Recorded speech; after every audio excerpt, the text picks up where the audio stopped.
بسم اللہ الرحمن الرحیم۔ قابل احترام دینی بھائی اور عزیزو، قرآن مجید میں اللہ تعالیٰ ارشاد فرماتے ہیں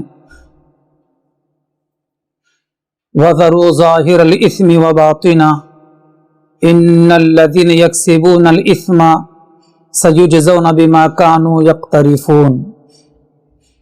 اللہ تعالیٰ نے اس آیت مبارکہ میں اپنے بندوں کو یہ فرمایا ہے کہ بندو، ظاہری گناہ بھی تم چھوڑ دو اور باطنی گناہ بھی تم چھوڑ دو، اور اگر تم گناہ کرو گے تو عنقریب تم لوگ اپنے گناہوں کی سزا پاؤ گے۔ اس لیے محترم بزرگوں اور دوستو، ظاہری گناہوں سے بھی ہمیں احتیاط کرنا چاہیے اور باطنی گناہوں سے بھی ہمیں احتیاط کرنے کی ضرورت ہے۔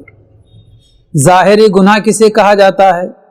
ظاہری گناہ کا مطلب یہ ہے کہ کھلم کھلا گناہ کرنا، سب کے سامنے گناہ کرنا، اور باطنی گناہ کا مطلب یہ کہ چھپ کر گناہ کرنا۔ بعض حضرات مفسرین نے اس کو یوں بیان فرمایا ہے کہ ظاہری گناہ سے مطلب یہ ہے کہ اپنے بدن کے اعضاء سے گناہ کرنا، اور باطنی گناہ کا مطلب یہ ہے کہ اپنے دل سے گناہ کرنا۔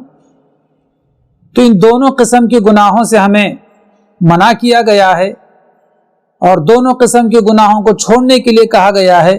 لہذا ہمیں چاہیے کہ ہم ظاہری گناہوں سے بھی اپنے آپ کو بچائیں اور باطنی گناہوں سے بھی اپنے آپ کو بچائیں۔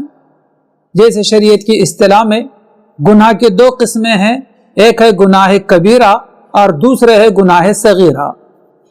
گناہ صغیرہ چھوٹے گناہ جو نیک اعمال کے کرنے سے بھی معاف ہو جاتے ہیں،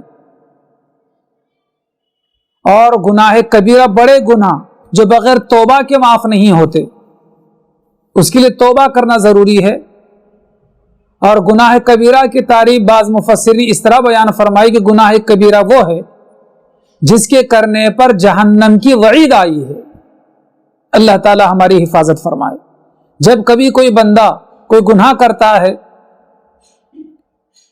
اور تو قیامت کے دن اللہ تعالیٰ کے بارگاہ میں حاضری ہوگی ہم سب کی، اور اللہ تعالیٰ ہم سے سوال کریں گے کہ یہ گناہ کیوں کیا، تو اس وقت ہمیں سوائے اپنے گناہوں کے اعتراف کرنے کی، اقرار کرنے کے کوئی چارہ کار نہیں ہوگا۔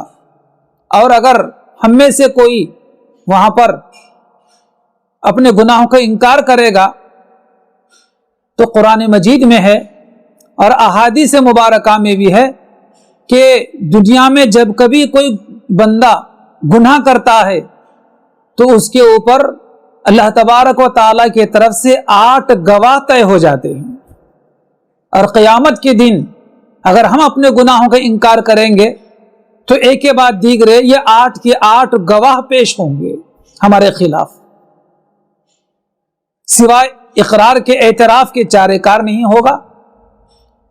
وہ کون سے 8 گواہ ہیں جو ہمارے گناہوں پر قیامت کے دن پیش کیے جائیں گے؟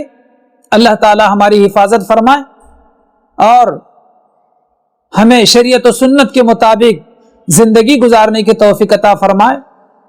قرآن کریم کی سورہ انفطار میں اور سورہ زلزال میں، سورہ یاسین میں اور سورہ یونس میں، سورہ نور میں ان گواہوں کا تذکرہ موجود ہے جو ہمارے گناہوں پر گواہ ہوں گے، جو ہمارے خلاف قیامت کے دن گواہی دیں گے۔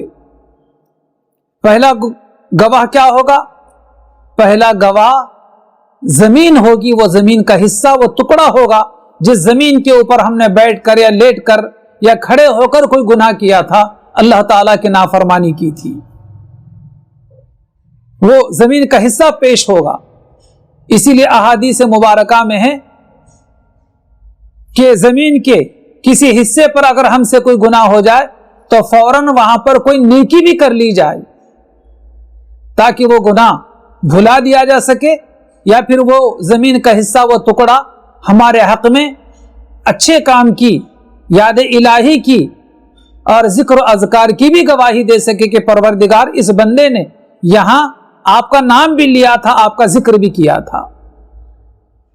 اور دوسرا گواہ دن، کہ جس دن، جس تاریخ کو ہم نے کوئی گناہ کیا تھا وہ قیامت کے دن بھی گواہی دے گا. اور تیسرا گواہ جو ہمارے خلاف ہوگا قیامت کے دن وہ ہے زبان. کہ زبان جس کو لذت دینے کے لیے ہم دنیا میں گناہ کرتے ہیں، لیکن قیامت کے دن یہی ہماری زبان ہمارے خلاف گواہی دے گی. قرآن کریم کی متعدد آیات میں ان گواہوں کا تذکرہ موجود ہے. اور چوتھا گواہ جو قیامت کے دن ہمارے خلاف گواہی دینے کے لیے پیش ہوگا، یعنی بدن کی اعضاء. ہمارے بدن کے اعضاء، جن اعضاؤں سے ہم نے کوئی گناہ کیے تھے، یا ہمارے بدن کے اعضاء کل قیامت کے دن ہمارے خلاف گواہی دیں گے. قرآن مجید کی سورہ یاسین میں موجود ہے، یوم نختم علی افواہہم وتکلمنا ایدیہم وتشہد ارجلہم بما کانوا یکسبون. کہ قیامت کے دن ہمارے منہ پر مہر لگا دی جائے گی، ہمارے ہاتھ بات کریں گے، ہمارے پیر گواہی دیں گے، ہمارے بدن کے اعضاء گواہی دیں گے قیامت کے دن. اور اس وقت بڑی مشکل کھڑی ہوگی ہمارے لیے، ہماری نجات خطرے میں پڑ جائے گی. تو یہ چوتھا گواہ یہ ہے کہ ہمارے بدن کے اعضاء ہمارے خلاف گواہی دیں گے. اور پانچواں گواہ نام اعمال ہے. دو فرشتے جو کرامن کاتبین ہمارے ساتھ میں ہمہ وقت لگے رہتے ہیں، اللہ تعالیٰ کی طرف سے ان کی ڈیوٹی طے ہے. جو کچھ ہم اچھا یا برا کام کرتے ہیں وہ فرشتے فوراً اس کو نوٹ کر لیتے ہیں.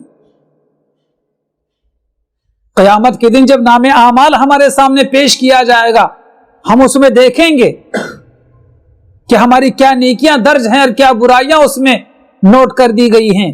تو اس وقت بندہ اس کو دیکھ کر، نام اعمال کو دیکھ کر کہے گا مالی حاضل کتاب لا یغادر صغیرۃ ولا کبیرۃ الا احصاها. کہ کیا ہو گیا ہے ہمارے اس نام اعمال کو کہ اس میں تو ہر چیز درج کر دی گئی ہے، نہ چھوٹی چیز چھوڑی گئی ہے نہ بڑی چیز چھوڑی گئی ہے.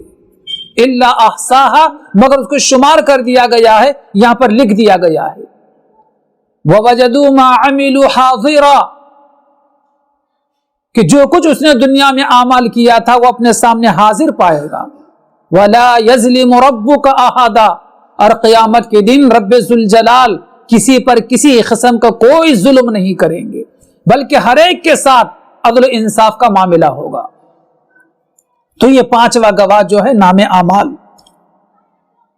اور چھٹا گواہ قیامت کے دن جو ہمارے خلاف ہوگا وہ ہوگا دو فرشتے جن کو کرامن کاتبین کہا جاتا ہے. یہ فرشتے بھی دو ہمارے خلاف کل گواہی دیں گے اگر ہم کوئی چور چرا کریں گے قیامت کے دن. اور ساتواں گواہ قرآن مجید اور متعدد احادیث مبارکہ میں ہے کہ نبی کریم صلی اللہ علیہ وسلم ہمارے خلاف گواہ ہوں گے.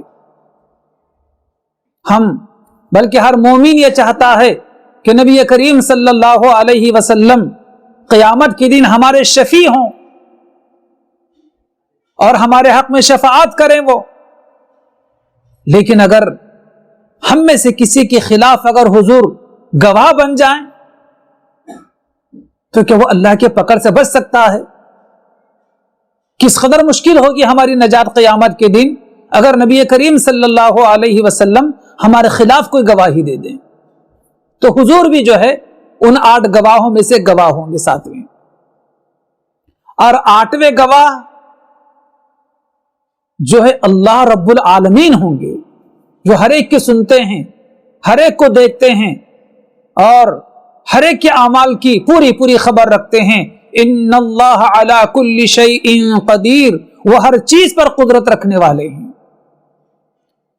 ہم گناہ کرتے ہیں تو اپنے مکان کے دروازے اور کھڑکیاں بند کر لیتے ہیں تاکہ کوئی دنیا دار اور کوئی دنیا کا انسان، ہمارے گھر والے اور بیوی بچے نہ دیکھ پائیں. لیکن جس دروازے سے اللہ رب العالمین ہمیں دیکھتے ہیں، کیا وہ دروازہ بھی ہم بند کر سکتے ہیں؟ نہیں بند کر سکتے. اور وہ سارے گواہ طے ہو جاتے ہیں جب کوئی بندہ اس قسم کی اللہ تعالیٰ کی نافرمانی کرتا ہے اور گناہ کرتا ہے۔ اللہ تعالیٰ سے دعا ہے کہ اللہ تعالیٰ ہر قسم کے چھوٹے اور بڑے، ظاہری و باطنی اور صغیرہ و کبیرہ، ہر قسم کے گناہوں سے اللہ تعالیٰ ہماری حفاظت فرمائے، اور جب کبھی کوئی گناہ ہو جائے تو سچے دل سے فوراً توبہ کرنی چاہیے۔ سچے مومن ہونے کی علامت یہ ہے کہ گناہ ہونے کے بعد اپنے گناہوں سے سچی پکی توبہ کر لی جائے۔ حدیث مبارکہ میں ہے، نبی کریم صلی اللہ علیہ وسلم فرماتے ہیں التائب من الذنب کمن لا ذنب لہ، کہ گناہوں سے توبہ کرنے والا ایسا ہے جیسے کہ اس نے گناہ کیے ہی نہیں۔ اللہ تعالی ہماری حفاظت فرمائے اور ہم سب کو، پوری امت مسلمہ کو شریعت و سنت کے مطابق زندگی گزارنے کی توفیق عطا فرمائے، اور قیامت کے دن کی ہر قسم کی ذلت اور رسوائی سے اللہ تعالی ہماری حفاظت فرمائے، اور جنت الفردوس میں اللہ تعالی ہم سب کو جگہ نصیب فرمائے۔ آمین۔ وآخر دعوانا ان الحمد للہ رب العالمین۔